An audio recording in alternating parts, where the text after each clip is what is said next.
Scan for Sovi and straight A's only. Let's go!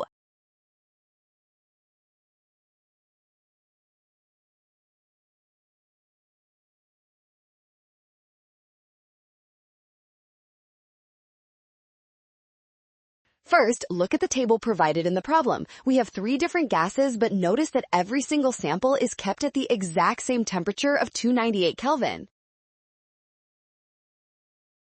Now remember the kinetic molecular theory? It states that the average kinetic energy of any ideal gas depends only on its absolute temperature, regardless of the specific identity of the gas.